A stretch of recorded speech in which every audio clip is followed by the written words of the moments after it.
आजादी का ये महापर्व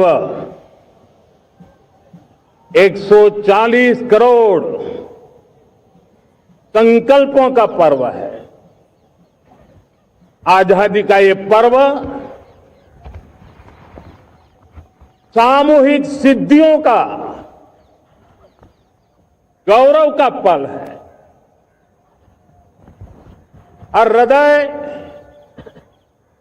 उमंग से भरा हुआ है। देश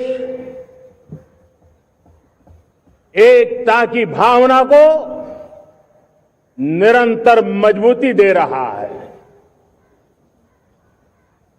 140 करोड़ देशवासी आज तिरंगे के रंग में रंगे हैं। हर घर तिरंगा, भारत के हर कोने से, चाहे रेगिस्तान हो या हिमालय की चोटियां, समंदर के तट हो या घनी आबादी वाले क्षेत्र, हर तरफ से एक ही गुंज है, एक ही जयकारा है। हमारी प्राण से भी प्यारी मातृभूमि का जयगान है।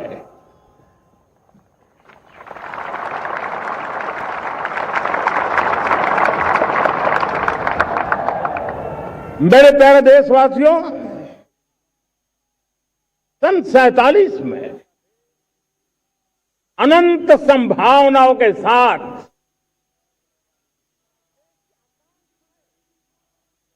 कोटि कोटि भुजाओं के सामर्थ्य के साथ हमारा देश आजाद हुआ। देश की आकांक्षाएं उड़ाने भर रही थी, लेकिन चुनौतियां उससे भी कुछ ज्यादा थी। पूज्य बापू के सिद्धांतों पर चलते हुए संविधान सभा के सदस्यों ने एक बहुत ही महत्वपूर्ण दायित्व निभाया। भारत का संविधान गत 75 वर्ष से एक प्रकाश स्तंभ बन करके हमें मार्ग दिखाता रहा है। भारत के संविधान निर्माता अनेक विद महापुरुष डॉक्टर राजेंद्र प्रसाद, बाबा साहब आंबेडकर, पंडित नेहरू, सरदार वल्लभ भाई पटेल, डॉक्टर सर्वपल्ली राधाकृष्णन जी, इतना ही नहीं, हमारी नारी शक्ति का भी योगदान कम नहीं था। हंसा मेहता जी, दाक्षायणी, वेलायुधन जैसी विदुषियों ने भी भारत के संविधान को सशक्त करने में अपनी भूमिका निभाई थी। आज लाल किले की प्राचीर से देश का मार्गदर्शन करने वाले, देश को दिशा देने वाला संविधान के निर्माताओं को आदरपूर्वक नमन करता हूं।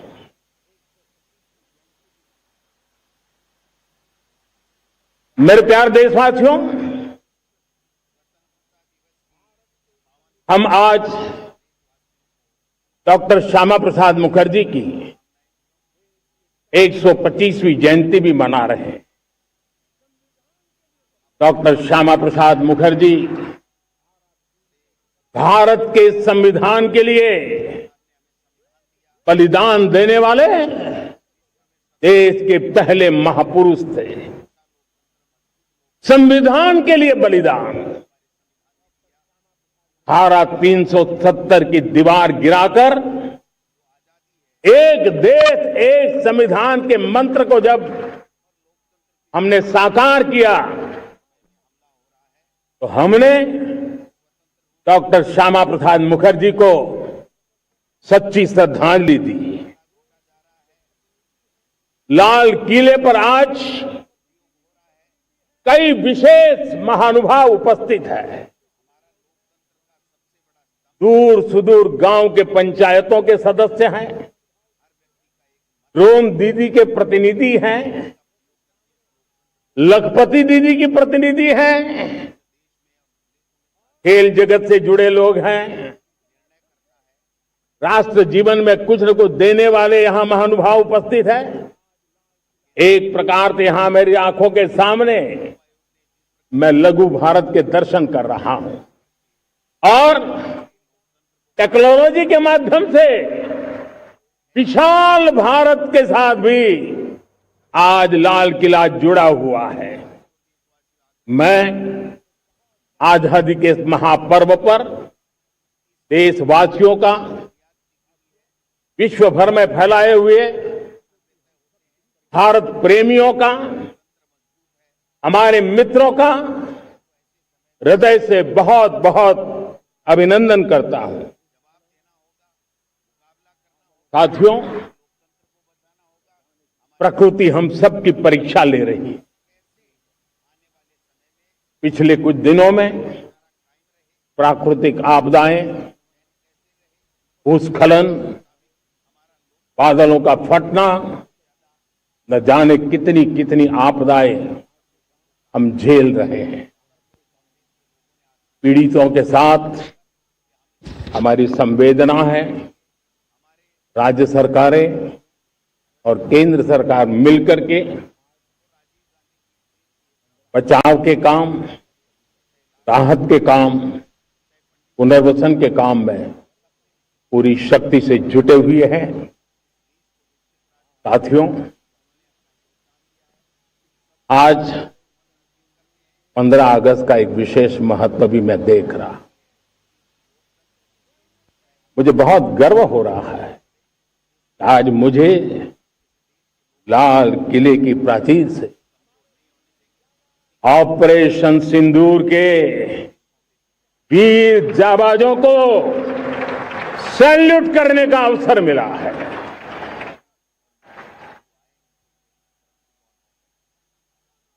हमारे वीर जाबाज सैनिकों ने दुश्मनों को उनकी कल्पना से परे सजा दी है।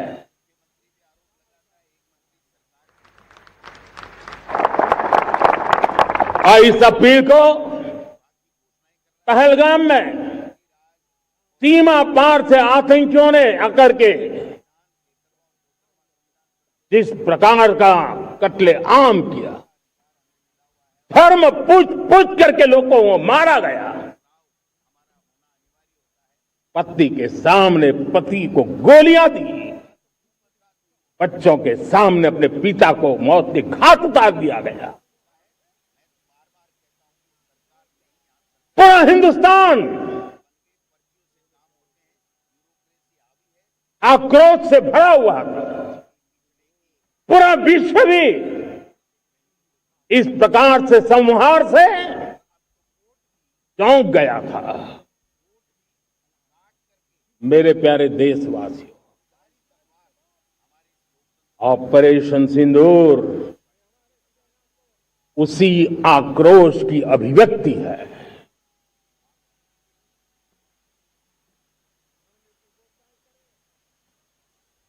22 तारीख के बाद हमने हमारे सेना को खुली छूट दे दी। रणनीति वो तय करे, लक्ष्य वो तय करे,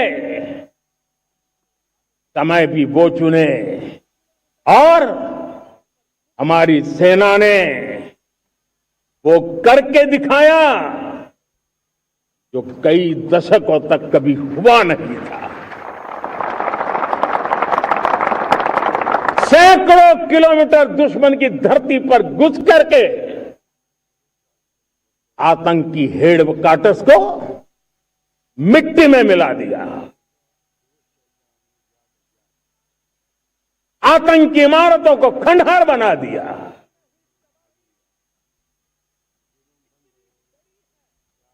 पाकिस्तान की नींद अभी भी उड़ी हुई है।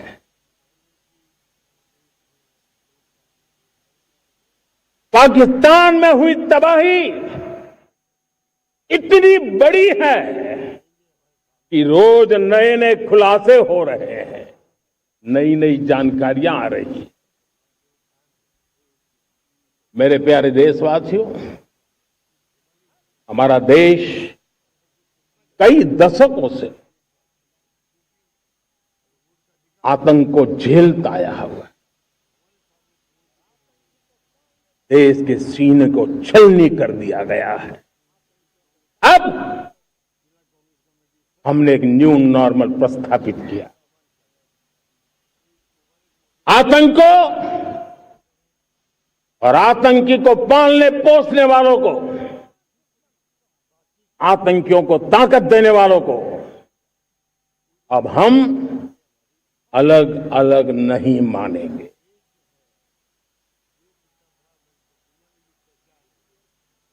वो मानवता के समान दुश्मन है, उनके बीच कोई फर्क नहीं है।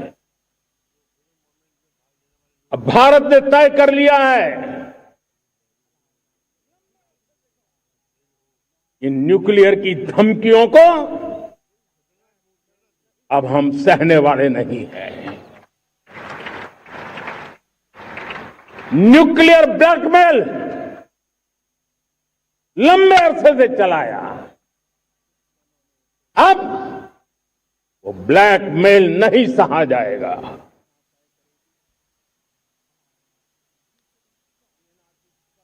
आगे भी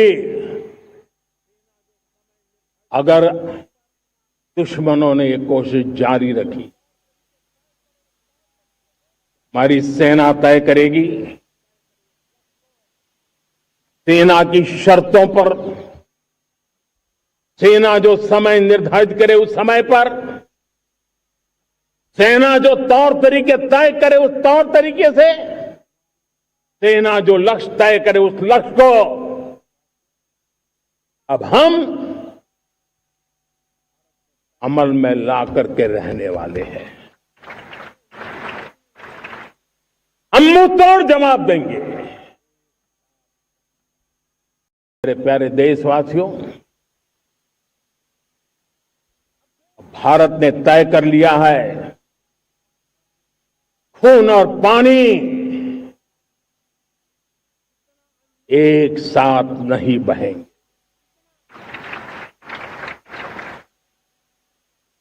अब देशवासियों को भली भांति पता चला है कि सिंधु का समझौता कितना अन्यायपूर्ण है, कितना एक तरफा है। भारत से निकलती नदियों का पानी दुश्मनों के खेत को सींच रहा है और मेरे देश के किसान, मेरे देश की धरती पानी के बिना प्यासी है।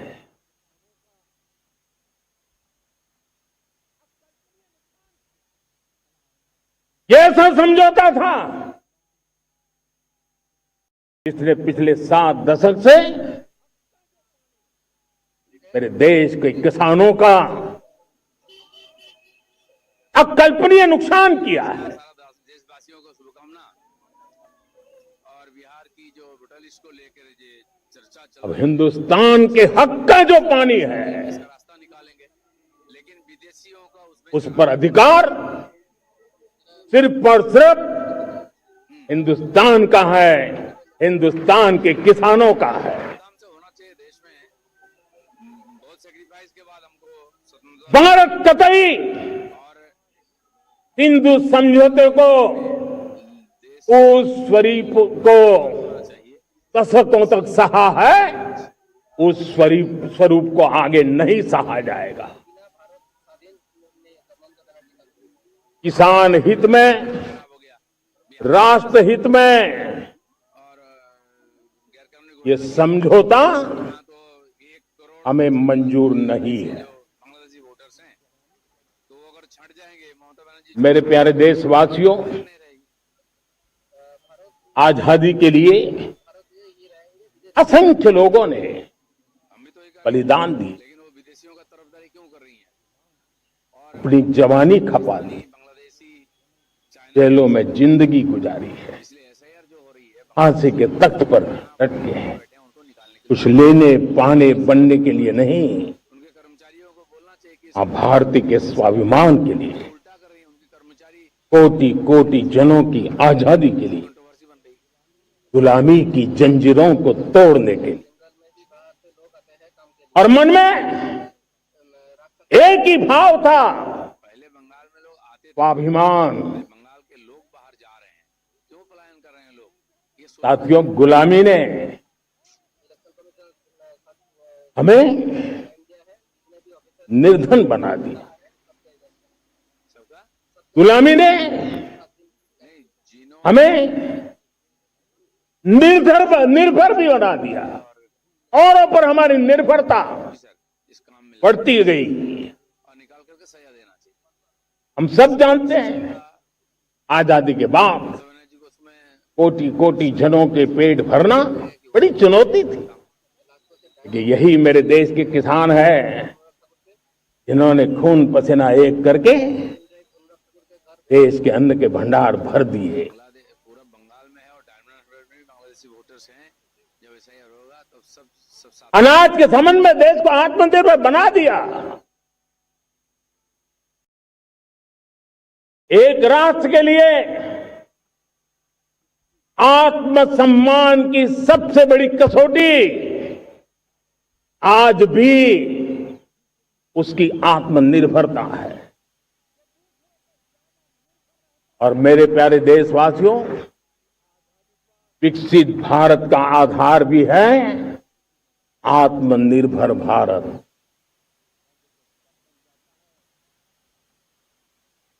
जो दूसरों पर ज्यादा निर्भर रहता है उसकी आजादी पर उतना ही बड़ा प्रश्न चिन्ह लग जाता है। और दुर्भाग्य तो तब बन जाता है जब निर्भरता की आदत लग जाए, पता ही ना चले हम कब आत्मनिर्भरता छोड़ रहे हैं और कब किसी के निर्भर हो जाते हैं। ये आदत खतरे से खाली नहीं है और इसलिए प्रतिपल जागरूक रहना पड़ता है आत्मनिर्भर होने के लिए। और मेरे प्यारे देशवासियों, आत्मनिर्भरता का नाता सिर्फ आयात और निर्यात, रुपये, पैसे, पाउंड, डॉलर यहां तक सीमित नहीं है। इतना सीमित अर्थ उसका नहीं है। आत्मनिर्भरता का नाता हमारे सामर्थ्य से जुड़ा हुआ है। और जब आत्मनिर्भरता खत्म होने लगती है तो सामर्थ्य भी निरंतर क्षीण होता जाता है। और इसलिए हमारे सामर्थ्य को बचाए रखने, बनाए रखने और बढ़ाए रखने के लिए आत्मनिर्भर होना बहुत अनिवार्य है। साथियों, हमने ऑपरेशन सिंदूर में देखा है मेड इन इंडिया की कमाल क्या थी। दुश्मन को पता तक न चला कि कौन से शस्त्रास्त्र है,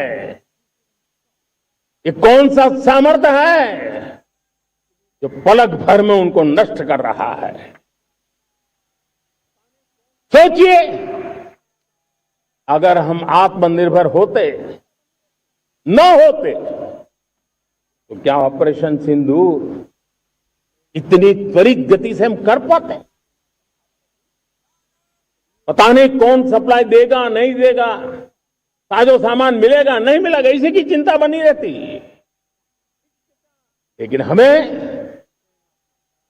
मेड इन इंडिया की शक्ति हमारे हाथ में थी, सेना के हाथ में थी इसलिए बिना चिंता, बिना रुकावट, बिना हिचकिचाहट हमारी सेना अपना पराक्रम करती रही। और ये पिछले 10 साल से लगातार डिफेंस के क्षेत्र में आत्मनिर्भरता पर हम एक मिशन लेकर के चले हैं, उसके नतीजे आज नजर आ रहे हैं। साथियों, मैं एक और विषय पर आपका ध्यान आकर्षित करना चाहता हूं। ये बात से कोई इनकार नहीं कर सकता कि 21वीं सदी टेक्नोलॉजी ड्रिवन सेंचुरी है। और जब टेक्नोलॉजी ड्रिवन है और इतिहास की तरफ नजर करें तो पता है, इतिहास गवाह है, जिन जिन देशों ने टेक्नोलॉजी में महारत हासिल की, वो देश विकास की ऊंचाइयों को पार कर गए, शिखर पर पहुंच गए। आर्थिक शक्ति नए पैमाने पर पहुंचती गई। हम जब टेक्नोलॉजी के अलग अलग आयामों की बात करते हैं तो मैं आपका ध्यान आकर्षित करता हूं सेमीकंडक्टर्स पे। उदाहरण के तौर पे बताता हूं, मैं यहां लाल किले से किसी सरकार की आलोचना करने के लिए खड़ा नहीं हुआ और नहीं मैं करना चाहता, लेकिन देश की युवा पीढ़ी को जानकारी होना भी उतना जरूरी है। हमारे देश में 50-60 साल पहले सेमीकंडक्टर को लेकर के फाइलें शुरू हुई। 50-60 साल पहले फैक्ट्री का विचार चालू हुआ। आप मेरे नौजवानों जानकर के हैरान हो जाएंगे, आज सेमीकंडक्टर जो पूरी दुनिया की एक ताकत बन गया है, 50-60 साल पहले वो विचार, वो फाइलें अटक गई, लटक गई, अटक गई। सेमीकंडक्टर के विचार की ही भ्रूण हत्या हो गई। 50-60 साल गवा दी। हमारे बाद कई देश सेमीकंडक्टर में आज महारत हासिल करके दुनिया में अपनी ताकत को प्रस्थापित कर रहे हैं। साथियों, आज हमने उस बोझ से मुक्त होकर के मिशन मोड में सेमीकंडक्टर के काम को आगे बढ़ा है। 6 अलग अलग सेमीकंडक्टर के यूनिट्स जमीन पर उतर रहे हैं। 4 नए यूनिट्स को हमने ऑलरेडी हरी झंडी दिखा दी है, ग्रीन सिग्नल दे दिया है। और देशवासियों और मेरे खास करके नौजवानों और विश्व भर में भारत की टेक्नोलॉजी की ताकत को समझने वाले लोगों को भी कहना चाहूंगा, इसी वर्ष के अंत तक मेड इन इंडिया, भारत की बनी हुई, भारत में बनी हुई, भारत के लोगों द्वारा बनी हुई मेड इन इंडिया चिप्स बाजार में आ जाएगी।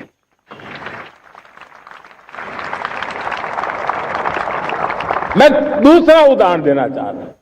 अब ऊर्जा के क्षेत्र में हम सब जानते हैं कि हम एनर्जी के लिए बहुत सारे देशों पर डिपेंडेंट है। पेट्रोल हो, डीजल हो, गैस हो, लाखों करोड़ रुपए हमें खर्च करके लाना पड़ता है। हमें इस संकट से देश को आत्मनिर्भर बनाना, ऊर्जा में आत्मनिर्भर बनाना बहुत जरूरी है। हमने बीड़ा उठाया और आज 11 वर्ष में सोलर एनर्जी 30 गुना बढ़ चुकी है। हम नए नए डैम बना रहे हैं ताकि हाइड्रो का विस्तार हो और हमें क्लीन एनर्जी की उपलब्ध हो। भारत मिशन ग्रीन हाइड्रोजन लेकर के आज हजारों करोड़ भविष्य न्यूक्लियर एनर्जी में 10 नए न्यूक्लियर रिएक्टर तेजी से काम कर रहे हैं। 2047 तक, जो कि हमने विकसित भारत का लक्ष्य तय किया है, जब देश की आजादी के 100 साल होंगे, हम परमाणु ऊर्जा क्षमता 10 गुना से भी अधिक बढ़ाने का संकल्प लेकर के आगे बढ़ रहे हैं। मेरे प्यारे देशवासियों, रिफॉर्म एक निरंतर प्रक्रिया है। समयानुकूल परिस्थिति के अनुसार रिफॉर्म करते जाना होता है। हम न्यूक्लियर आगे बढ़ रहे हैं। मेरे प्यारे देशवासियों, रिफॉर्म एक निरंतर प्रक्रिया है। समयानुकूल परिस्थिति के अनुसार रिफॉर्म करते जाना होता है। हम न्यूक्लियर एनर्जी के क्षेत्र में बहुत बड़े रिफॉर्म लेकर के आए हैं। अब हमने प्राइवेट सेक्टर के लिए भी परमाणु ऊर्जा को उसके द्वार खोल दिए हैं। हम शक्ति को जोड़ना चाहते हैं। मेरे प्यारे देशवासियों, दुनिया जब आज ग्लोबल वार्मिंग को लिए चिंता करती है, तब मैं विश्व को भी बताना चाहता हूं कि भारत ने तय किया था कि हम 2030 तक क्लीन एनर्जी भारत में 50% पहुंचा देंगे। ये लक्ष्य हमारा 2030 तक था। मेरे देशवासियों का सामर्थ्य देखिए, मेरे देशवासियों की संकल्प शक्ति देखिए, मेरे देशवासियों को विकसित भारत बनाने का संकल्प को पूर्ण करने के लिए उनकी दौड़ देखिए। हमने जो लक्ष्य 2030 में तय किया था, वो 50% क्लीन एनर्जी का लक्ष्य 2025 में हमने कर लिया। 5 साल पहले हमने अचीव कर लिया, क्योंकि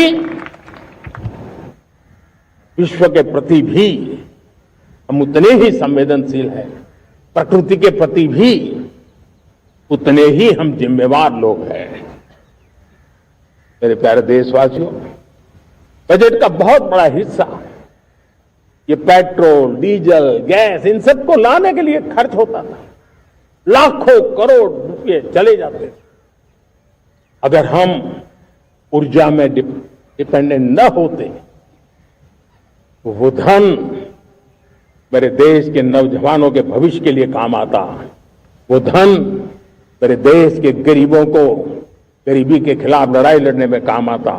वो धन मेरे देश के किसानों के कल्याण में काम आता। वो धन मेरे देश के गांव की परिस्थिति को पलटने के लिए काम आता। लेकिन हमें विदेशों को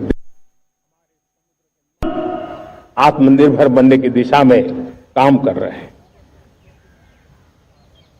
देश को विकसित बनाने के लिए हम अब समुद्र मंथन की तरफ भी जा रहे हैं। हमारे समुद्र के मंथन को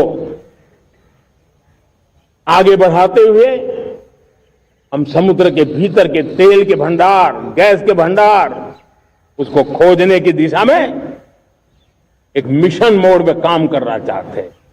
और इसलिए भारत ने national deep water exploration mission शुरू करने जा रहा है। ये ऊर्जा इंडिपेंडेंट बनने के लिए ये हमारी महत्वपूर्ण घोषणा है। मेरे प्यारे देशवासियों, आज पूरा विश्व क्रिटिकल मिनरल को लेकर के बहुत ही सतर्क हो गया है। उसके सामर्थ्य को लोग भली भांति समझने लगे हैं। कल तक जिस तरफ ज्यादा ध्यान नहीं था, वो आज सेंटर स्टेज पे है। हमारे लिए भी क्रिटिकल मिनरल्स में आत्मनिर्भरता बहुत अनिवार्य है। एनर्जी का सेक्टर हो, इंडस्ट्री का सेक्टर हो, रक्षा क्षेत्र हो, टेक्नोलॉजी के हर क्षेत्र हो, आज क्रिटिकल मिनरल्स की टेक्नोलॉजी के अंदर बहुत अहम भूमिका है और इसलिए नेशनल क्रिटिकल मिशन हमने लॉन्च किया है। 1200 से अधिक स्थानों पर खोज का अभियान चल रहा है और हम क्रिटिकल मिनरल में भी आत्मनिर्भर बनने की दिशा में आगे बढ़ रहे हैं। मेरे प्यारे देशवासियों, स्पेस सेक्टर का कमाल तो हर देशवासी देख रहा, गर्व से भर जा रहा। और हमारे group captain Shubhanshu Shukla space station से लौट चुके हैं और आने वाले कुछ दिनों में वो भारत भी आ रहे हैं। हम स्पेस में भी अपने दम पर आत्मनिर्भर भारत गगनयान की तैयारी कर रहे हैं। हम अपने बलबूते पर हमारा अपना स्पेस स्टेशन बनाने की दिशा में हम काम कर रहे हैं। और पिछले दिनों स्पेस में जो रिफॉर्म किए गए, मुझे बहुत गर्व हो रहा है।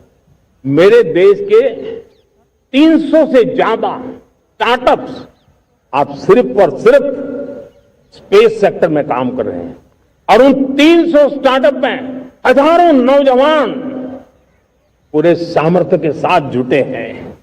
ये है मेरे देश के नौजवानों की ताकत और ये है हमारे देश के नौजवानों के प्रति विश्वास। मेरे प्यारे देशवासियों, 140 करोड़ भारतवासी 2047 में जब आजादी के 100 साल होंगे, विकसित भारत के संकल्प को परिपूर्ण करने के लिए पूरी ताकत से जुटे हैं। इस संकल्प की पूर्ति के लिए भारत आज हर सेक्टर में आधुनिक इकोसिस्टम तैयार कर रहा है और आधुनिक इकोसिस्टम हर क्षेत्र में हमारे देश को आत्मनिर्भर बनाएगा। आज मेरा लाल किले की प्राचीर से मेरे देश के युवा वैज्ञानिकों को, मेरे टैलेंटेड यूथ को, मेरे इंजीनियर्स को और प्रोफेशनल्स को और सरकार के हर विभागों को भी मेरा आह्वान है, क्या हमारा अपना made in India fighter jets के लिए जेट इंजन हमारा होना चाहिए कि नहीं होना चाहिए?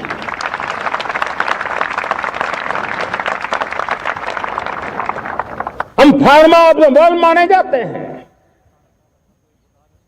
वैक्सीन में हम नए नए विक्रम स्थापित करते हैं, लेकिन क्या समय की मांग नहीं है? हम रिसर्च और डेवलपमेंट में और ताकत लगाएं, हमारे अपने पेटेंट हो, हमारी अपनी बनाई हुई मानव जात के कल्याण की सस्ते से सस्ती और सबसे कारगर नई नई दवाइयों की शोध हो और संकट में साइड इफेक्ट के बिना मानव जात के कल्याण में काम आए। बायो 3 पॉलिसी भारत सरकार ने बनाई है। मैं देश के नौजवानों को कहता हूं, आइए बायो 3 पॉलिसी का अध्ययन करके अब कदम उठाइए। देश का भाग्य बदलना है, आपका सहयोग चाहिए। मेरे प्यारे देशवासियों, आज आईटी का युग है, डेटा की ताकत है। क्या समय की मांग नहीं है? ऑपरेटिंग सिस्टम से लेकर के साइबर सुरक्षा तक डीप टेक से लेकर के आर्टिफिशियल इंटेलिजेंस तक सारी चीजें हमारी अपनी हो,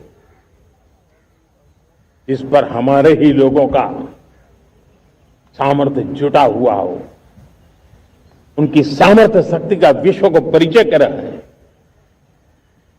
साथियों, आज दुनिया में सोशल मीडिया कहो, बाकी प्लेटफॉर्म कहो, दुनिया के प्लेटफॉर्म पर हम काम कर रहे हैं। दुनिया ने हमने दिखा दिया है, यूपीआई का हमारा प्लेटफॉर्म आज दुनिया को अजोबा कर रहा है। हमारे में सामर्थ्य है।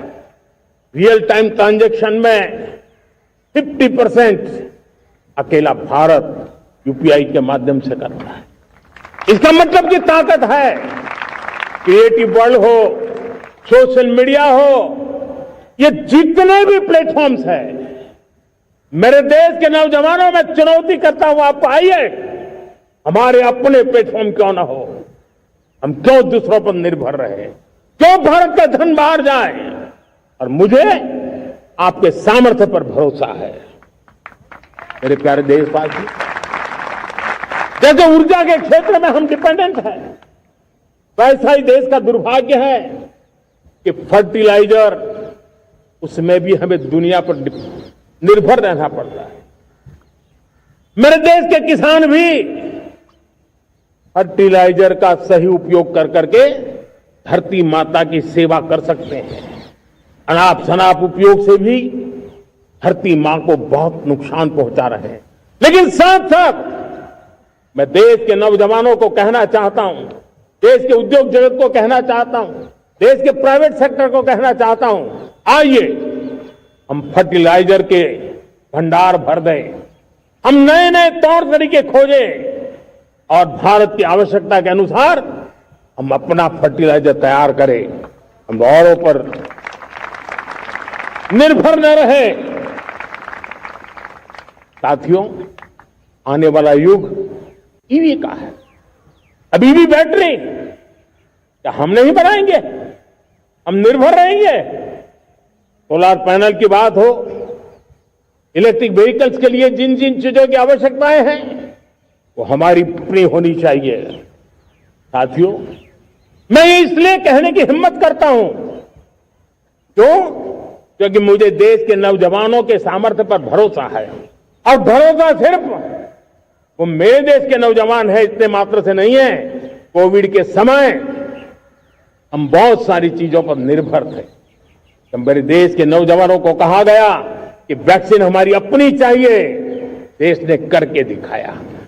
कोविन प्लेटफॉर्म हमारा अपना होना चाहिए, देश ने करके दिखाया। करोड़ों करोड़ों लोगों की जिंदगी बचाने का काम हमने किया है। वही स्पिरिट, वही जज्बा हमें जीवन के हर क्षेत्र में आत्मनिर्भर बनने के लिए अपना सब कुछ देना है। अपना जो बेस्ट है वो हमें दे करके रहना है। साथियों, पिछले 11 साल में एंटरप्रेन्योरशिप, उद्यमशीलता को बहुत बड़ी ताकत मिली। आज लाखों स्टार्टअप्स टियर 2, टियर 3 सिटी में देश की अर्थशक्ति को, देश के इनोवेशन को ताकत दे रहे हैं।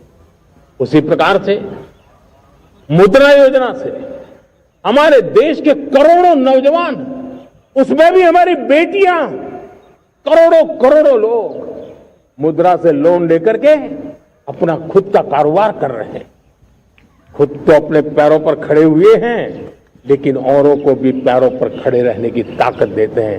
वे भी एक प्रकार से हर व्यक्ति को आत्मनिर्भर बनाने का अवसर दे रही है। मेरे साथियों, विमेन सेल्फ हेल्प ग्रुप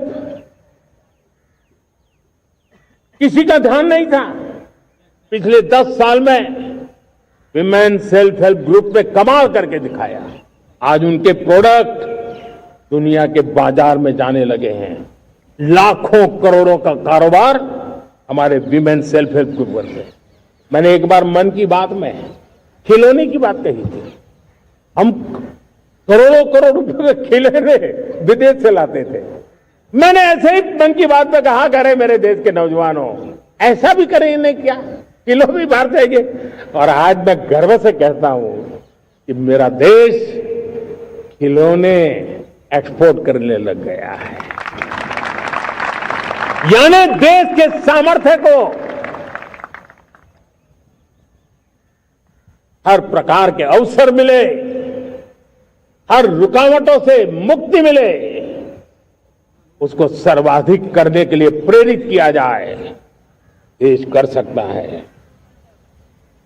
मैं देश के युवाओं से कहता हूं, आइए आप इनोवेटिव आइडियाज लेकर के, आपके आइडियाज को मरने मत देना दोस्तों। आज का आपका आइडिया हो सकता है आने वाली पीढ़ी का भविष्य बना सकता है। मैं आपके साथ खड़ा हूं, मैं आपके लिए काम करने के लिए तैयार हूं, आपका साथी बन के काम करने तैयार हूं। अब आइए, हिम्मत जुटाइए, इनिशिएटिव लीजिए। जो युवा मैन्युफैक्चरिंग के बारे में सोचते हैं, आइए आगे बढ़िए। सरकार के नियमों में बदलाव करना है, मुझे बताइए। अब देश रुकना नहीं चाहता है, 2047 दूर नहीं है, एक एक पल की कीमत है और हम एक भी पल गंवाना नहीं चाहते दोस्तों।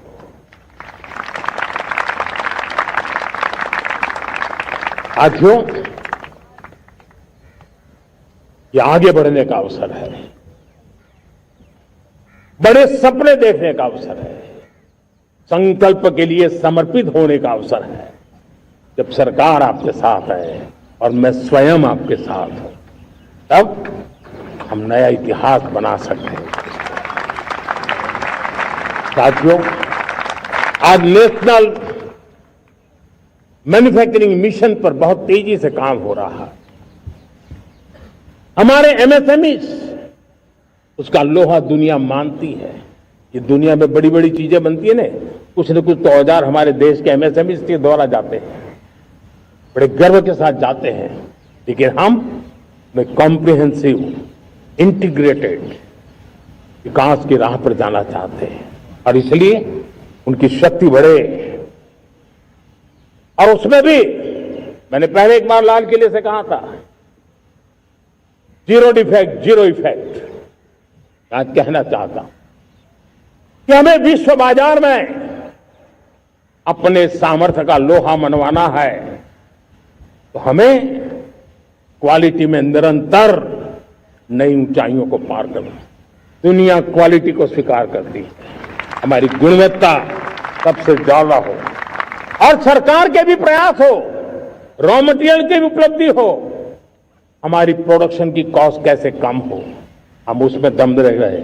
और साथियों, हम सभी जो उत्पादन के क्षेत्र में लगे हैं, उन सबका मंत्र होना चाहिए, दाम कम लेकिन दम ज्यादा।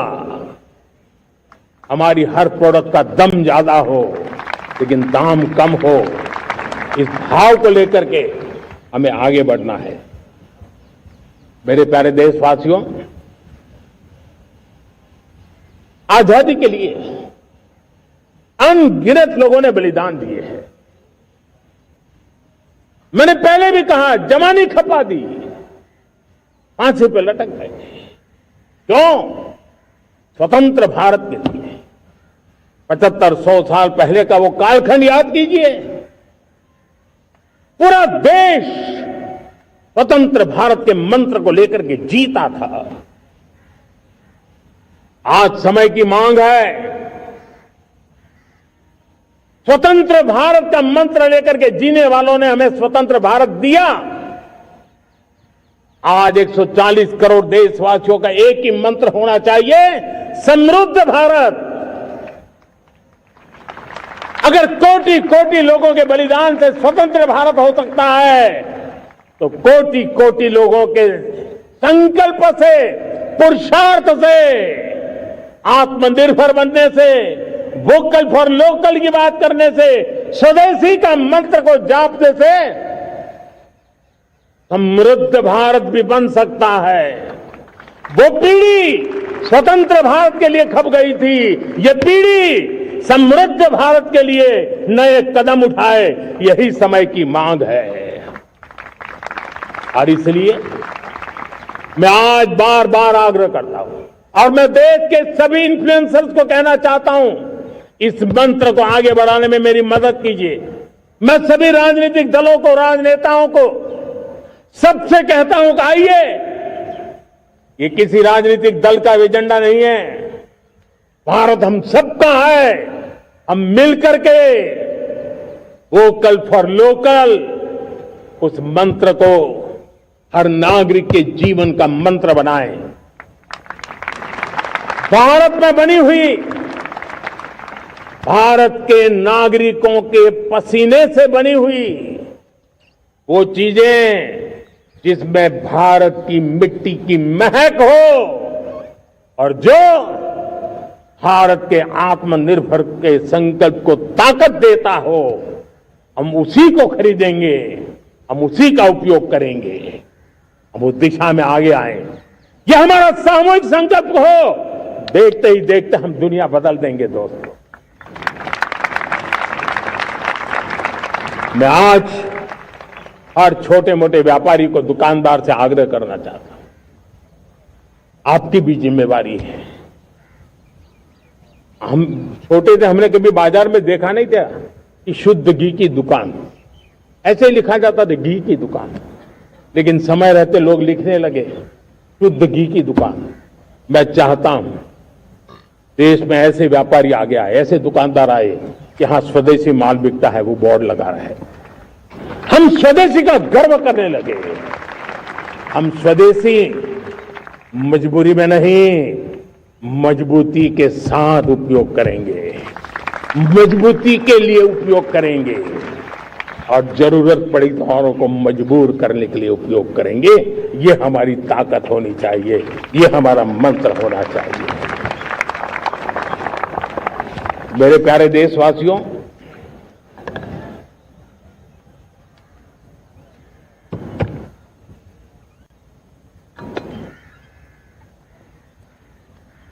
मुझे बहुत लंबे समय से सरकार में काम करने का अवसर मिला है। मैंने कई सारे उतार चढ़ाव देखे हैं, सरकारों की मुसीबतों से भी मैं परिचित हूं, व्यवस्थाओं की मर्यादाओं से भी परिचित हूं, लेकिन उसके बावजूद भी हमारी जिम्मेवारी है कि हम किसी की लकीर को छोटी करने में अपनी ताकत बर्बाद न करें। मैं बड़े अनुभव से कहता हूं, किसी दूसरे की लकीर छोटी करने के लिए अपनी ऊर्जा हमें नहीं खपानी है। हमें पूरी ऊर्जा के साथ हमारी लकीर को लंबा करना है।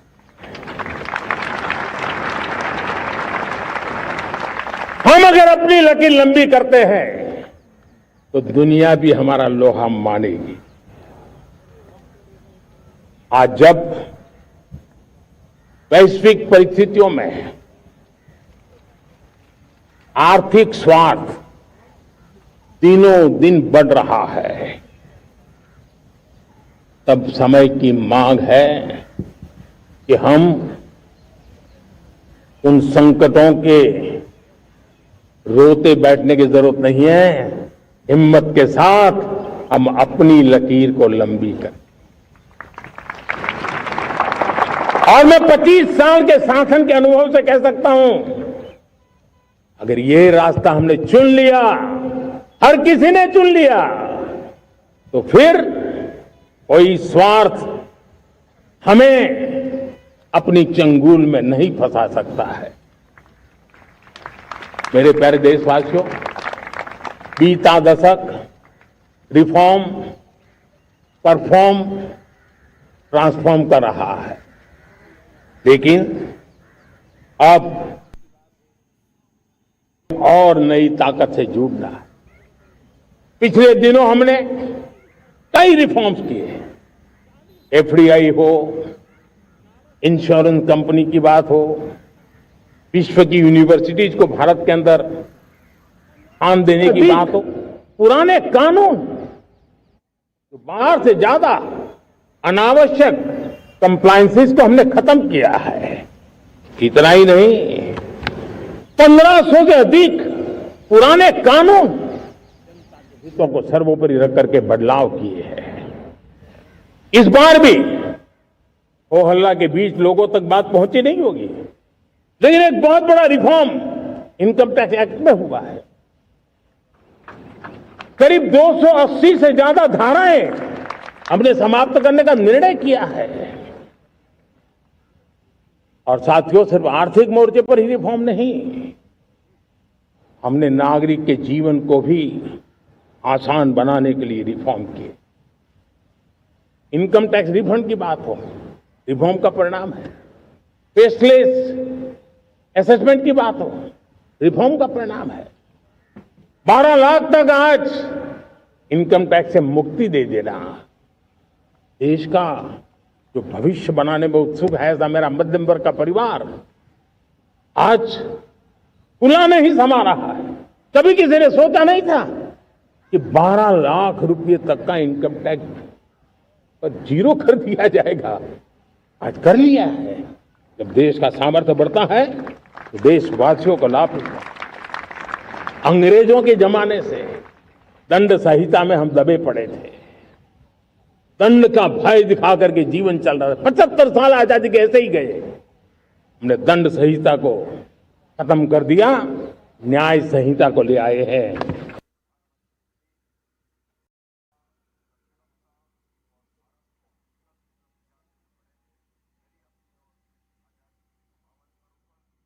न्याय संहिता में भारत के नागरिक के प्रति विश्वास का भाव है।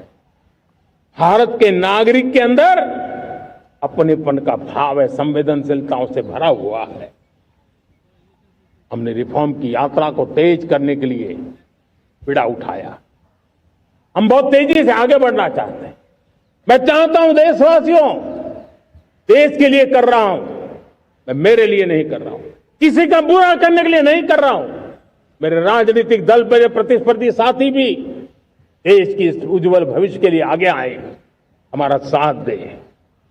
स्ट्रक्चरल रिफॉर्म्स की बात हो, रेगुलेटरी रिफॉर्म्स की बात हो, पॉलिसी रिफॉर्म की चर्चा हो, प्रोसेस रिफॉर्म की चर्चा हो, प्रोसीड्यूरल रिफॉर्म्स करने की जरूरत हो, हर प्रकार के रिफॉर्म्स ये आज हमने मकसद बना करके चले हैं। और मेरे प्यारे देशवासियों, नेक्स्ट जनरेशन रिफॉर्म्स के लिए हमें एक टास्क फोर्स गठित करने का निर्णय किया है। ये टास्क फोर्स समय सीमा में इस काम को पूरा करे। वर्तमान नियम, कानून, नीतियां, रीतियां 21वीं सदी के अनुकूल, वैश्विक वातावरण में अनुकूल और भारत को 2047 में विकसित राष्ट्र बनाने के संदर्भ में नए सिरे से तैयार हो और उसका समय सीमा में अपना कार्य पूरा करने के लिए इस टास्क फोर्स की रचना की है। साथियों, ये रिफॉर्म के कारण जो नए लोग अपना भविष्य बनाने चाहते हैं उनको तो हिम्मत मिलेगी। हमारे स्टार्टअप्स हो, हमारे लघु उद्योग हो, हमारे गृह उद्योग हो, उन लोग उद्यमियों को उनकी कंप्लायंस कॉस्ट बहुत कम हो जाएगी और उसके कारण उनको एक नई ताकत मिलेगी। तो एक्सपोर्ट की दुनिया में उनको लॉजिस्टिक सपोर्ट के कारण, व्यवस्थाओं में बदलाव के कारण उनको एक बहुत बड़ी ताकत मिलेगी। साथियों, ऐसे ऐसे कानून है हमारे देश में, छोटी छोटी चीजों के लिए जेल में डालने के कानून है। आप हैरान हो जाएंगे, किसी ने नजर नहीं दौड़ाई। मैं पीछे लगा हूं, ये मेरे देश के नागरिकों को जेल में बंद करने वाले जो अनावश्यक कानून है वो खत्म होने चाहिए। हम संसद में पहले भी बिल लाए थे, इस बार भी लेके आए हैं। साथियों, इस दिवाली में आपकी डबल दिवाली का काम मैं करने वाला हूं। इस दिवाली में आपको एक बहुत बड़ा तोहफा देशवासियों को मिलने वाला है। पिछले 8 साल से हमने जीएसटी का बहुत बड़ा रिफॉर्म किया। पूरे देश में टैक्स के बर्डन को कम किया, टैक्स की व्यवस्थाओं को सरल किया और 8 साल के बाद समय की मांग है कि हम एक बार उसको रिव्यू करें।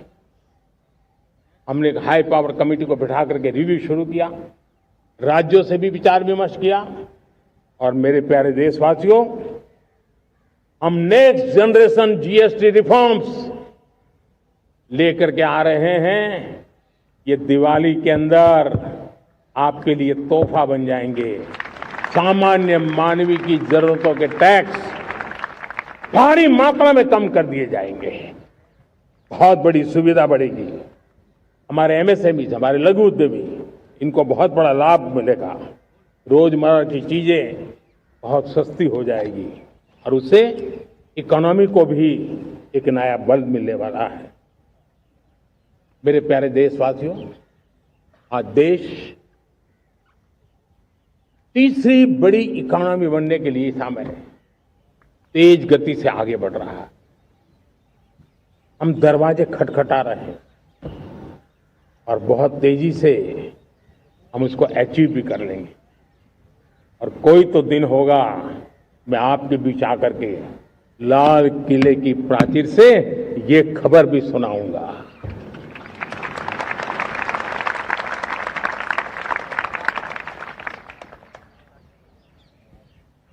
आज भारत की अर्थव्यवस्था और आर्थिक स्थिति को लेकर पूरी दुनिया आश्वस्त है। इतनी अस्थिरता के बीच आशा की किरण बना हुआ है भारत का फाइनेंशियल डिसिप्लिन, भारत की फाइनेंस की ऊर्जा। संकट के घेरे में जब अर्थव्यवस्था पड़ी हुई है, तब भारत ही उसे बाहर निकलेगा, ये भरोसा दुनिया में पनपा है। आज इन्फ्लेशन कंट्रोल में है, फॉरेन एक्सचेंज रिजर्व हमारे बहुत मजबूत है, हमारे मैक्रो इकोनॉमिक इंडिकेटर्स बहुत मजबूत है। ग्लोबल रेटिंग एजेंसी भी लगातार भारत की सराहना करती हैं, भारत की अर्थव्यवस्था पर ज्यादा से ज्यादा विश्वास व्यक्त कर रही है। ये बढ़ती हुई अर्थव्यवस्था का लाभ मेरे देश के गरीबों को मिले, मेरे देश के किसानों को मिले, मेरे देश की नारी शक्ति को मिले, मेरे देश के मध्यम वर्ग को मिले, मेरे देश की विकास धारा को ताकत देने वाला बने। उस दिशा में हम नए नए प्रयास करें। आज युवाओं के लिए नए नए सेक्टर में हमारे नौजवानों के लिए अवसर बन रहे हैं। स्किल डेवलपमेंट, स्वरोजगार, बड़ी बड़ी कंपनियों में इंटर्नशिप, इस पर एक बहुत बड़े स्तर पर अभियान चल रहा है। और इसलिए देश के नौजवानों, आज मैं आपके लिए भी एक खुश खबर लेकर के आया। मेरे देश के नौजवानों के लिए आया। आज 15 अगस्त है। आज 15 अगस्त के ही दिन मेरे देश के युवाओं के लिए अपने राष्ट्रीय कर्तव्यों के प्रति एक स्वर में, एक भाव के साथ अपने उत्तरदायित्वों के निर्वहन का ये संकल्प गूंजेगा, तो देश के यशस्वी प्रधानमंत्री जी के द्वारा देश की स्वाधीनता के शताब्दी महोत्सव के अवसर का स्वतंत्रता दिवस की हृदय से बधाई देता हूं। दिखाई देगा। एक और जहां यह देश वर्तमान में अपने स्वाधीनता के 78 वर्ष पूर्ण कर रहा है, वहीं भारत माता के महान सपूत और भारत के संविधान के शिल्पी बाबा साहब भीमराव अंबेडकर के द्वारा निर्मित संविधान अपना अमृत काल में प्रवेश किया है। भारत के संविधान ने सम और विषम परिस्थितियों में पूरे देश को एकता के सूत्र में बांध करके देश के अंदर सामाजिक न्याय, बंधुता और समता के उन संकल्पों को आगे बढ़ाने में एक महत्वपूर्ण भूमिका का निर्वहन किया है। आज का यह अवसर हमारे सामने देश की आजादी के बाद देश की सीमाओं की सुरक्षा करने वाले और देश के अंदर आंतरिक सुरक्षा की बेहतर स्थिति को बनाने वाले उन सभी ज्ञात अज्ञात जवानों के प्रति विनम्र श्रद्धांजलि अर्पित करने का भी यह अवसर है।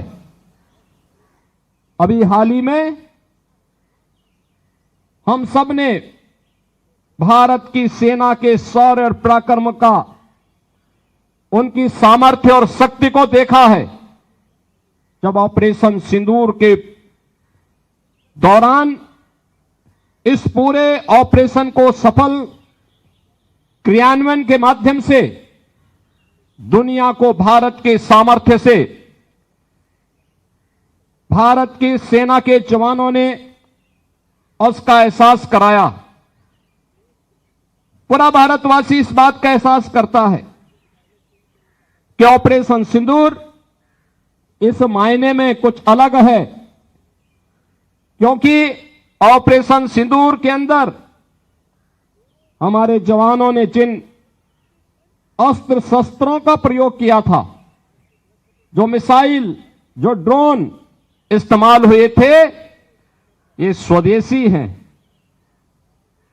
कोई भी देश अपने सामर्थ्य और शक्ति पर तभी विश्वास कर सकता है, याद रखना, जब वह अपने हस्तशिल्पी, अपने कारीगर और अपने देश के उद्यमियों को आगे बढ़ने के लिए एक बेहतरीन माहौल देता है। देश के अंदर आंतरिक सुरक्षा को बनाए रखने के लिए सिविल पुलिस और उससे जुड़े हुए संगठनों की एक बड़ी भूमिका होती है। एक और सुरक्षा का बेहतर माहौल और दूसरी तरफ स्वदेशी को जीवन का हिस्सा बनाना देश की स्वाधीनता दिवस का एक संकल्प बनना चाहिए। उत्तर प्रदेश में वन डिस्ट्रिक्ट वन प्रोडक्ट के माध्यम से स्थानीय उत्पाद को आगे बढ़ाने, उसकी ब्रांडिंग करने, उसे मार्केट से लिंक करने, उसको नई डिजाइन, नई तकनीक, पैकेजिंग के साथ न केवल उत्तर प्रदेश बल्कि देश और दुनिया के मार्केट तक पहुंचाने के लिए जो कार्यक्रम चला, वह प्रधानमंत्री जी के वोकल फॉर लोकल के उस अभियान को, साथियों, आपको खुशी होगी, मेरे देश के किसान जो पैदावार देते हैं, आज वो उत्पादन दुनिया के बाजार में पहुंच रहा है। 4 लाख करोड़ रुपया एग्रो प्रोडक्ट का एक्सपोर्ट हुआ है। ये मेरे देश के किसानों ने हमें ताकत दिखाई है। हम छोटे किसान हो, पशुपालक हो, मछुआरे हो, देश के विकास की अनेक योजनाओं का लाभ आज हम उन तक पहुंचा रहे हैं। पीएम किसान सम्मान निधि हो, रेन वाटर हार्वेस्टिंग हो, सिंचाई की योजनाएं हो, क्वालिटी सीड्स हो, फर्टिलाइजर की आवश्यकता हो, हर क्षेत्र में आज और किसान को एक भरोसा हो गया है फसल बीमा का, वो साहसिक बना रहा है, उसका परिणाम भी देश को मिल रहा है। जो पहले कल्पना की बात थी आज हकीकत बन गई है। देशवासियों, हमारे देश के पशुधन को बचाने में हमें कोविड की वैक्सीन मुफ्त में मिली, वो तो याद है, लेकिन हम पशुधन के लिए भी अब तक 125 डोज मुफ्त में पशुओं को लगा चुके हैं। फूट एंड माउथ डिसीज से मुक्ति पाने के लिए, जो हमारा यहां उत्तर भारत में उसे खुरपका मुंहपका बीमारी कहते हैं, उसे बचाने के लिए 125 करोड़ डोज हम लगा चुके हैं और मुफ्त में लगा चुके हैं। हम खेती के मामले में देश के वो जिले जहां के किसान औरों से पीछे रह गए, किसी न किसी कारण से 100 जिले ऐसे हैं जहां अपेक्षाकृत कम खेती है, और इसलिए हमने 100 जिले आइडेंटिफाई किए हैं पूरे देश में से, और वहां के किसानों को एम्पावर करना, किसानों को शक्ति देना, किसानों को मदद करने का एक अभियान चलाया है। और इसके लिए पीएम धन धान्य कृषि योजना का आरंभ किया है। पीएम धन धान्य कृषि योजना वो देश के 100 जिले जहां थोड़ी सी भी मदद कर देंगे तो वहां का किसान भी भारत के अन्य किसानों की बराबरी कर देगा। मेरे प्यारे देशवासियों, भारत के किसान, भारत के पशुपालक, भारत के मछुआरे, ये हमारी सबसे बड़ी प्राथमिकता है। भारत के किसान, भारत के मछुआरे, भारत के पशुपालक, उनसे जुड़ी किसी भी अहितकारी नीति के आगे मोदी दीवार बन के खड़ा है।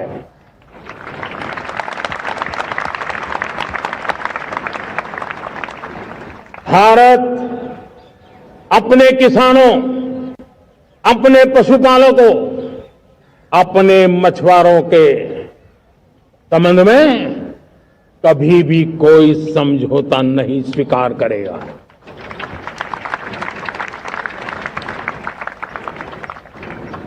प्यारे देशवासियों, गरीबी क्या होती है मुझे किताबों में पढ़ना नहीं पड़ा है, मैं जानता हूं, सरकार में भी रहा हूं, और इसलिए मेरी कोशिश रही है कि सरकार फाइलों में नहीं होनी चाहिए। सरकार देश के नागरिकों की लाइफ में होनी चाहिए। दलित हो, पीड़ित हो, शोषित हो, वंचित हो, उनके लिए सकारात्मक रूप से सरकारें प्रोएक्टिव हो, सरकारें प्रो पीपल हो, उस दिशा में हम निरंतर प्रयास कर रहे हैं। समाज के हर जरूरत व्यक्ति के लिए, कुछ लोगों को लगता है कि सरकार की योजनाएं पहले भी आती थी, जी नहीं, हम सरकार की योजनाओं को जमीन पर उतार रहे हैं, सेचुरेशन पर बल देते हैं, और सामाजिक न्याय का अगर कोई सच्चा एजुकेशन है तो सेचुरेशन में है, जिसमें कोई हकदार छूटे नहीं, हकदार के घर तक सरकार जाए और उसे अपना हक की चीजें मिले, उसके लिए हम काम कर रहे हैं। जनधन अकाउंट जब खोले गए ना, वो सिर्फ बैंक का अकाउंट था ऐसा नहीं है, उसे एक स्वाभिमान मिला था कि बैंक के दरवाजे मेरे लिए भी खुलते हैं, मैं भी बैंक के दरवाजे में जाकर के टेबल पे हाथ रख करके बात कर सकता हूं। यह विश्वास हमने जगाया है।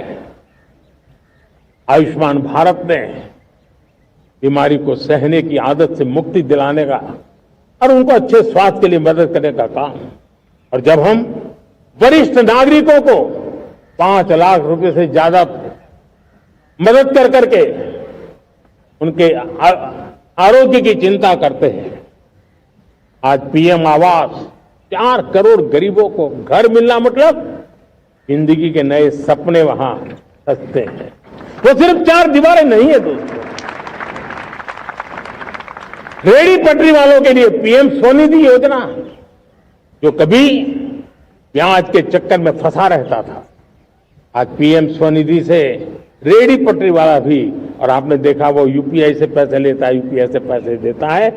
ये बदलाव आखिरी व्यक्ति तक चिंता, लोगों की लाइफ में सरकार होनी चाहिए। उसी के कारण ये जमीन से जुड़ी योजनाएं बनती हैं, और जमीन से जुड़ी योजनाएं जमीन पर उतरती हैं, और जमीन से उतरी हुई योजनाएं जीवन में बदलाव लाने का एक सशक्त माध्यम बन जाती हैं। एक समय था, गरीब हो, पीड़ित हो, आदिवासी हो, वंचित हो, दिव्यांग हो, हमारी विधवा माताएं बहनें हो, अपने हक के लिए दर दर भटकते रहते थे। तक सरकारी दफ्तरों में चक्कर लगाते लगाते जिंदगी पूरी हो जाती। आज सरकार आपके दरवाजे पर आती है, सैचुरेशन के अप्रोच को लेकर के आती है। करोड़ों लाभार्थियों को सरकारी योजनाओं का लाभ मिल रहा है। डायरेक्ट बेनिफिट ट्रांसफर एक बहुत बड़ा क्रांतिकारी काम हुआ है। साथियों, गरीबी हटाओ के नारे देश ने बहुत सुने हैं, लाल किले से भी सुने, और देश सुन सुन करके थक गया था, और देश ने मान लिया था कि गरीबी हट नहीं सकती है। लेकिन जब हम योजनाओं को गरीब के घर तक ले जाते हैं, विश्वास को गरीब के मन में हम पैदा करते हैं, अब मेरे देश के 25 करोड़ गरीब गरीबी को परास्त कर करके, गरीबी से बाहर निकल करके एक नया इतिहास बनाते हैं। आज 10 करोड़ गरीब, और 10 वर्ष में 25 करोड़ से ज्यादा गरीब गरीबी को परास्त कर करके गरीबी से बाहर निकले हैं, और एक न्यू मिडिल क्लास तैयार हुआ है। मेरे साथियों, ये न्यू मिडिल क्लास और मिडिल क्लास एक ऐसी जुगलबंदी है जिसमें एस्पिरेशन भी है, एफर्ट भी है। वो देश को आगे बढ़ाने के लिए बहुत बड़ा सामर्थ्य बनने वाली है। मेरे प्यारे देशवासियों, बहुत ही निकट भविष्य में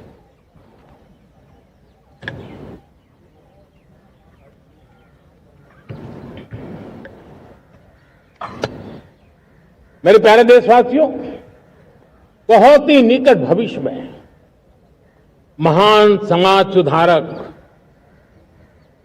महात्मा ज्योतिबा फुले जी की 200वीं जयंती आ रही है। हम उस जयंती के समारोह शुरू करने जा रहे हैं, और महात्मा ज्योतिबा फुले के सिद्धांत, उन्होंने जो मंत्र दिए, उसमें हमारे लिए प्रेरणा है। पिछड़े को प्राथमिकता, पिछड़े को प्राथमिकता देते हुए हम परिवर्तन की ऊंचाइयों को प्राप्त करना चाहते हैं। हम इसके लिए परिश्रम की पराकाष्ठा करना चाहते हैं।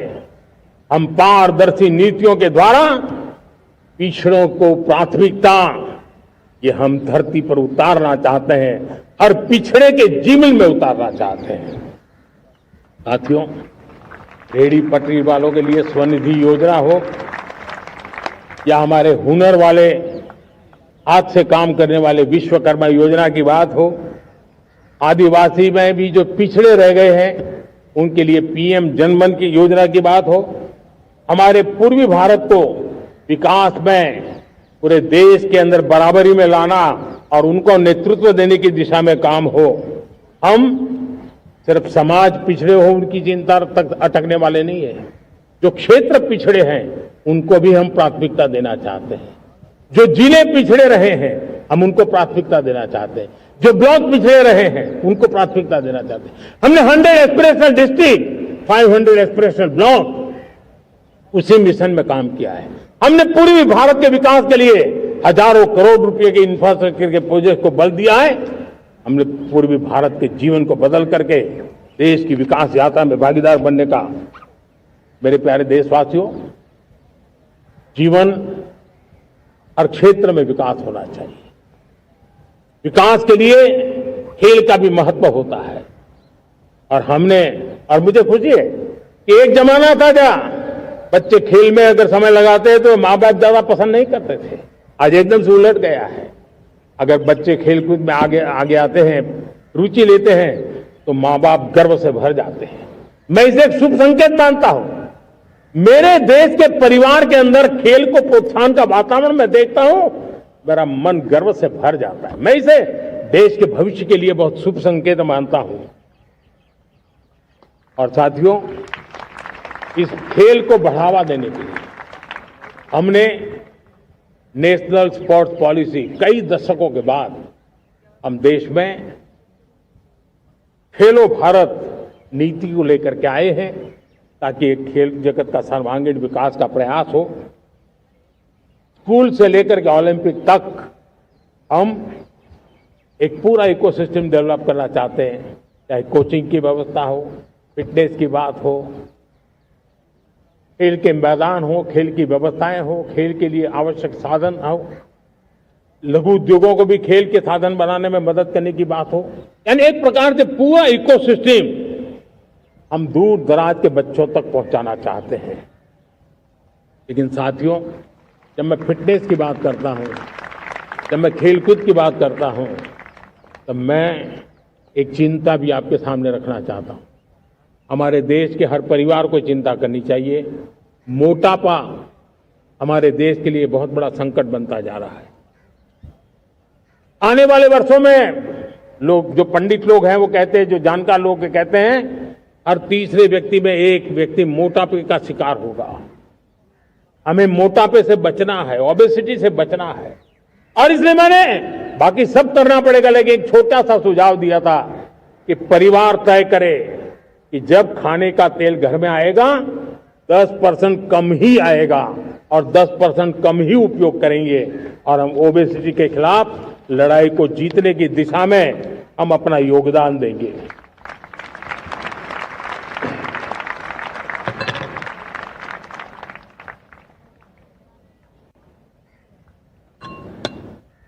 मेरे प्यारे देशवासियों, हमारा देश भाग्यवान है। हजारों साल की विरासत के हम धनी हैं, और वो हमें निरंतर ऊर्जा मिलती है, प्रेरणा मिलती है, त्याग और तपस्या की राह मिलती है। आज गुरु तेग बहादुर, यह वर्ष गुरु तेग बहादुर जी का 350वां शहीदी वर्ष है। देश की संस्कृति की रक्षा, भारत के मूल्यों की रक्षा के लिए उन्होंने अपना सब कुछ न्योछावर कर दिया। मैं आज उनको नमन करता हूं।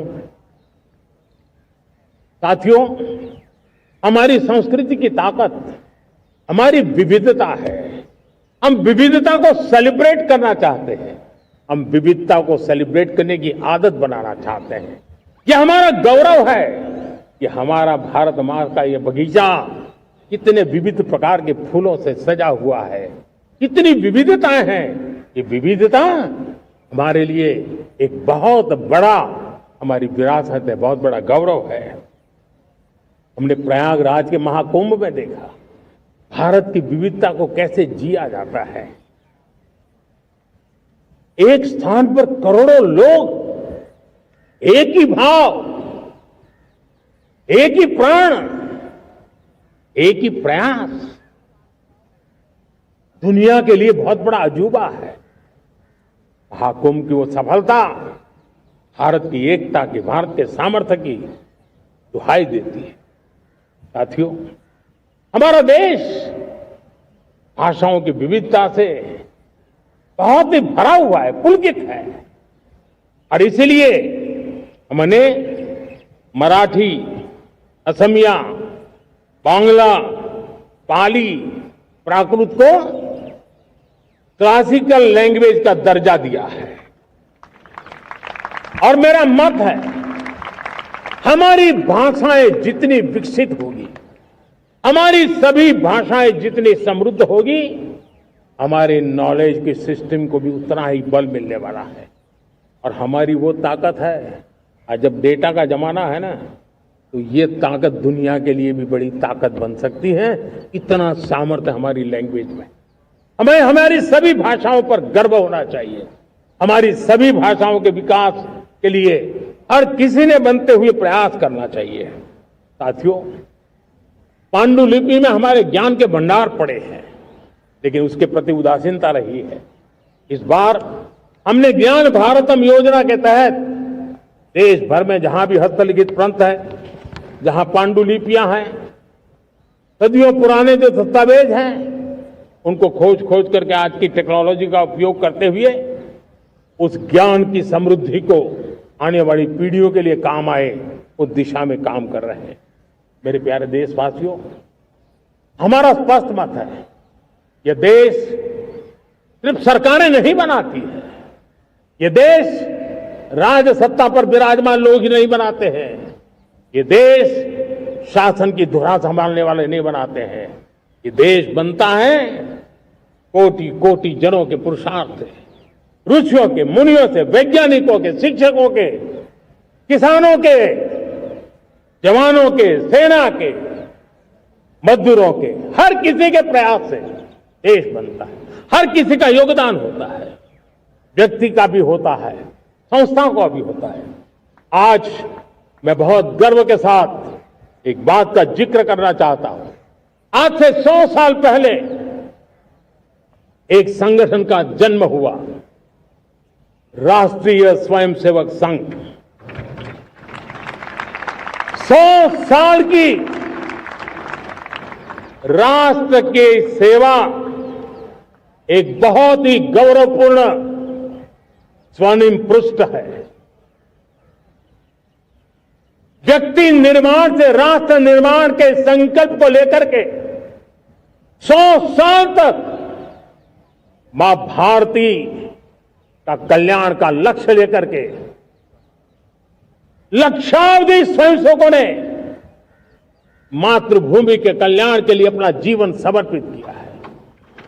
सेवा, समर्पण, संगठन और अप्रतिम अनुशासन, ये जिसकी पहचान रही है, ऐसा राष्ट्रीय स्वयंसेवक संघ दुनिया का ये सबसे बड़ा एनजीओ है। एक प्रकार से 100 साल का उसका समर्पण का इतिहास है। आज लाल किले की प्राचीर से 100 साल की इस राष्ट्र सेवा की यात्रा में योगदान करने वाले सभी स्वयंसेवकों को आदरपूर्वक स्मरण करता हूं और देश गर्व करता है राष्ट्रीय स्वयंसेवक संघ की इस 100 साल की भव्य समर्पित यात्रा को, और हमें प्रेरणा देता रहेगा। मेरे प्यारे देशवासियों, हम समृद्धि की ओर जा रहे हैं, लेकिन समृद्धि का रास्ता सुरक्षा से गुजरता है। पिछले 11 वर्षों में राष्ट्र सुरक्षा, राष्ट्र रक्षा, राष्ट्र के नागरिकों की रक्षा, इन सभी मोर्चों पर हमने पूरे समर्पण भाव से काम किया है। हम बदलाव लाने में सफल हुए हैं। यह देश जानता है कि हमारे देश का बहुत बड़ा जनजातीय क्षेत्र नक्सलवाद की चपेट में, माओवाद की चपेट में पिछले कई दशकों से लहूलुहान हो चुका था। सबसे ज्यादा नुकसान मेरे आदिवासी परिवारों को हुआ। आदिवासी माताओं बहनों ने अपने सपने के होनहार बच्चों को खो दिया। नौजवान बेटे गलत रास्ते पर खींच लिए गए, भटकाए गए, उनकी जीवन को तबाह कर दिया गया। हमने फौलादी हाथ से काम लिया।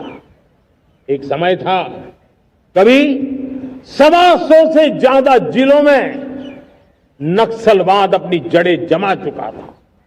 माओवाद की चंगुल में हमारे जनजातीय क्षेत्र, हमारे जनजातीय नौजवान फंसे हुए थे, और आज 125 जिलों में से कम होते होते हम 20 पर ले आए हैं। उन जनजातीय समाज की सबसे बड़ी हमने सेवा की है। और आप देखिए एक जमाना था जब बस्तर को याद करते ही माओवाद, नक्सलवाद, बम बंदूक की आवाज सुनाई देती थी। उसी बस्तर में माओवाद नक्सल से मुक्त होने के बाद जब बस्तर के नौजवान ओलंपिक करते हैं, हजारों नौजवान भारत माता की जय बोल करके खेल के मैदान में उतरते हैं, पूरा वातावरण उत्साह से भर जाता है। ये बदलाव देख रहा है। जो क्षेत्र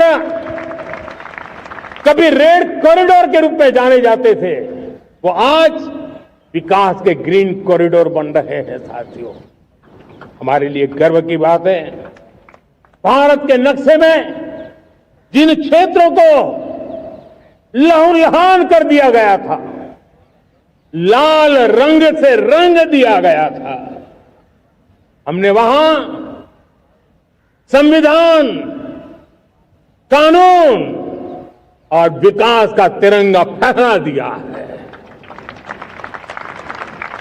मेरे प्यारे देशवासियों, ये भगवान बिरसा मुंडा की 150वीं जयंती का अवसर है। तब इन जनजातीय क्षेत्रों को नक्सल से मुक्त कर करके मेरे जनजातीय परिवार के नौजवानों की जिंदगी बचा करके हमने भगवान बिरसा मुंडा को एक सच्ची श्रद्धांजलि दी है।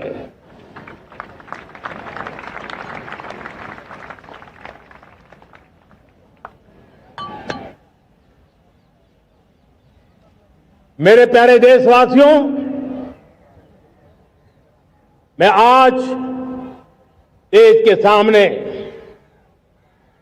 एक चिंता, एक चुनौती के संबंध में आगाह करना चाहता हूं। षड्यंत्र के तहत, सोची समझी साजिश के तहत देश की डेमोग्राफी को बदला जा रहा है। एक नए संकट के बीज बोए जा रहे हैं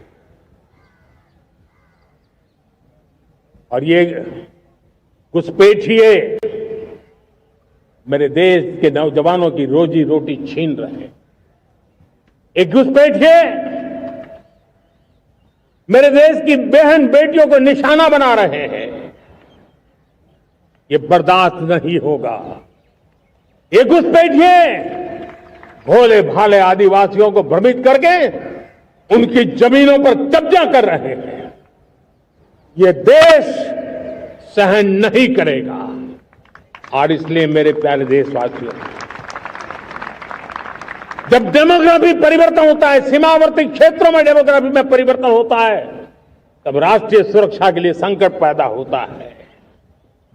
देश की एकता, अखंडितता और प्रगति के लिए ये संकट पैदा, सामाजिक तनाव के बीज बो देता है। और कोई देश अपना देश घुसपैठियों के हवाले नहीं कर सकता है। दुनिया का कोई देश नहीं कर सकता है, तो हम भारत को कैसे कर सकते हैं? हमारे पूर्वजों ने त्याग और बलिदान से आजादी पाई है, हमें स्वतंत्र भारत दिया है। उन महापुरुषों के प्रति हमारा कर्तव्य है कि हम हमारे देश में ऐसी हरकतों को स्वीकार न करें। उनकी सच्ची श्रद्धांजलि होगी।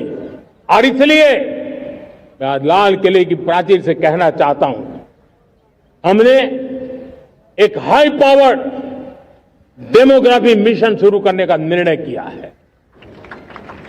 ये मिशन, इस मिशन के द्वारा ये जो भीषण संकट नजर आ रहा है, भारत पे मंडरा रहा है जो संकट है, उसको निपटाने के लिए तय समय में सुविचारित, सुनिश्चित रूप से अपने कार्य को करेगा। उस दिशा में हम आगे बढ़ रहे हैं। मेरे प्यारे देशवासियों, कल जन्माष्टमी का पावन पर्व है। भगवान श्री कृष्ण का जन्मोत्सव देश में मनाया जाता है। साथियों, जब मुझे भगवान श्री कृष्ण याद आते हैं तो हम देख रहे हैं कि पूरे विश्व में आज युद्ध के तौर तरीके बदल रहे हैं। हमने देखा है कि भारत युद्ध के हर नए तौर तरीकों को निपटने में समृद्ध है। हमने ऑपरेशन सिंदूर में दिखा दिया है टेक्नोलॉजी में जो भी महारत थी, पाकिस्तान ने हमारे सैन्य ठिकानों पर, हमारे एयरबेस पर, हमारे संवेदनशील स्थलों पर, हमारे आस्था के केंद्रों पर, हमारे नागरिकों पर मिसाइल्स, ड्रोन अनगिनत मात्रा में उन्होंने वार किया। देश ने देखा है, लेकिन देश को सुरक्षित रखने के जो प्रयास पिछले 10 साल में हुए हैं, उस ताकत का परिणाम था कि उनके हर हमले को हमारे जाबाजों ने और हमारी टेक्नोलॉजी ने तिनके की तरह बिखेर दी।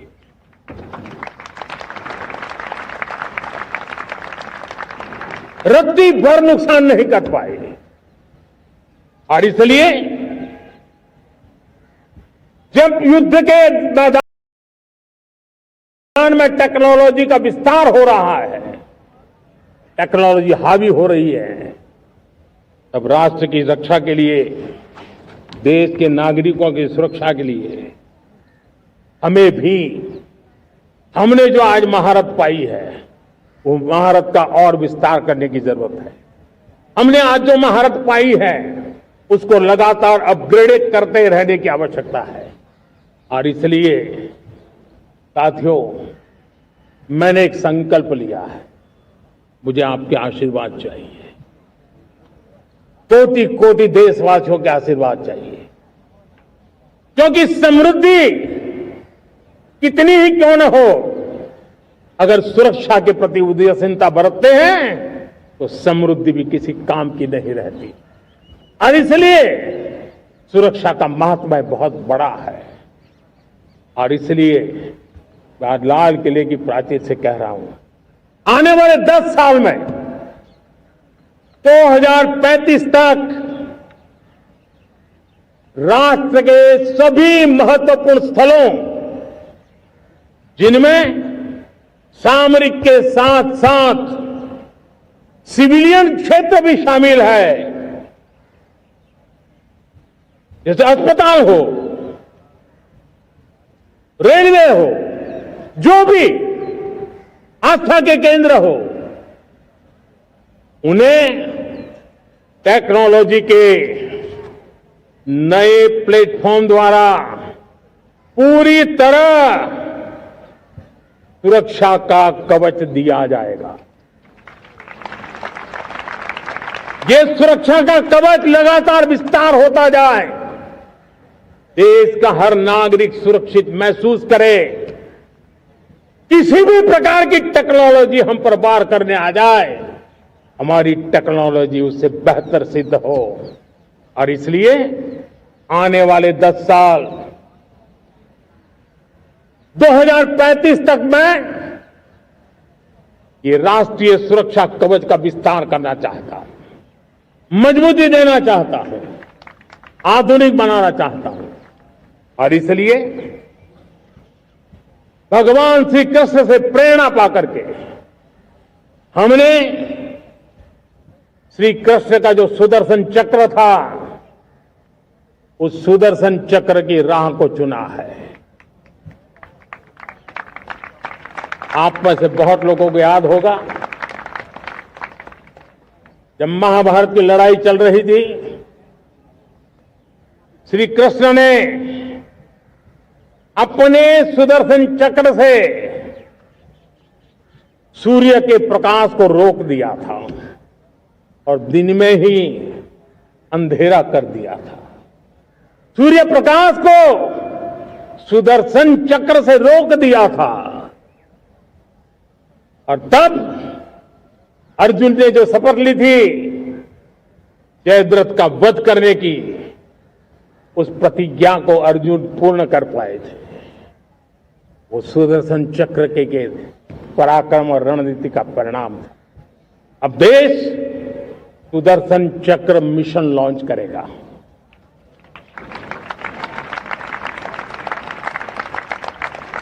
ये मिशन सुदर्शन चक्र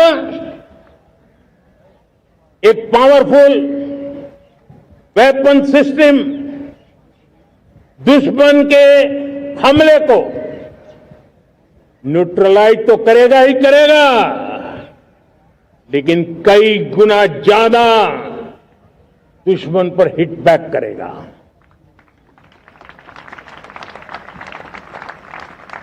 हमने भारत के इस मिशन सुदर्शन चक्र के लिए कुछ मूलभूत बातें भी तय की है। आने वाले 10 सालों में हम उसको प्रखरता से आगे बढ़ाना चाहते हैं। एक तो ये पूरी आधुनिक सिस्टम, इसके लिए रिसर्च, डेवलपमेंट, उसकी मैन्युफैक्चरिंग हमारे देश में ही हो, हमारे देश के नौजवानों के टैलेंट से हो, हमारे देश के लोगों के द्वारा बनी। दूसरा, एक ऐसी व्यवस्था होगी जो वॉरफेयर के हिसाब से भविष्य में क्या क्या संभावनाएं हैं उसका हिसाब किताब लगा करके +1 की स्ट्रेटेजी वर्कआउट करेगी। और तीसरा, सुदर्शन चक्र की एक ताकत थी, वो बहुत ही प्रिसाइज, जहां जाना था वहीं जाता था और वापस श्री कृष्ण के पास लौट के आता था। हम इस सुदर्शन चक्र के द्वारा भी टारगेटेड प्रिसाइज एक्शन के लिए भी व्यवस्था को विकसित करने की दिशा में आगे बढ़ेंगे। और इसलिए युद्ध के बदलते तौर तरीकों में राष्ट्र की सुरक्षा, नागरिकों की सुरक्षा के लिए मैं बड़े प्रतिबद्धता के साथ इस कार्य को आगे बढ़ाने के लिए वचन देता हूं। मेरे प्यारे देशवासियों, जब हम लोकतंत्र की बात करते हैं, स्वतंत्र भारत की बात करते हैं, तब हमारा संविधान हमारे लिए सर्वोच्च दीप स्तंभ होता है, हमारा प्रेरणा का केंद्र होता है। लेकिन आज से 50 साल पहले भारत के संविधान का गला दौड़ दिया गया था, भारत के संविधान के पीठ पे छुरा भोंक दिया गया था, देश को जेल खाना बना दिया गया था, आपातकाल लगा दिया गया था, इमरजेंसी थोप दी गई थी। इमरजेंसी के 50 साल हो रहे। देश की किसी भी पीढ़ी ने संविधान की हत्या के इस पाप को कभी भूलना नहीं चाहिए। संविधान की हत्या करने वाले पापियों को नहीं भूलना चाहिए।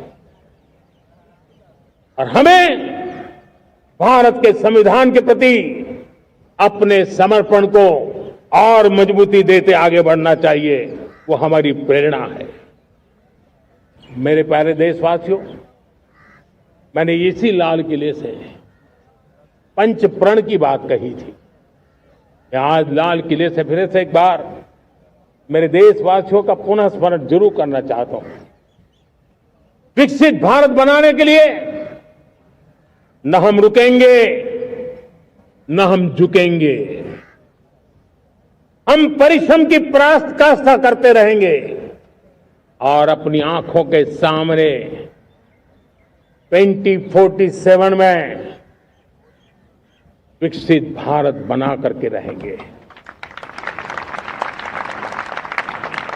मेरे प्यारे देशवासियों, हमारा दूसरा प्रण है कि हम हमारे जीवन में, हमारी व्यवस्थाओं में, हमारे नियम कानून परंपराओं में गुलामी का एक भी कण अब बचने नहीं देंगे।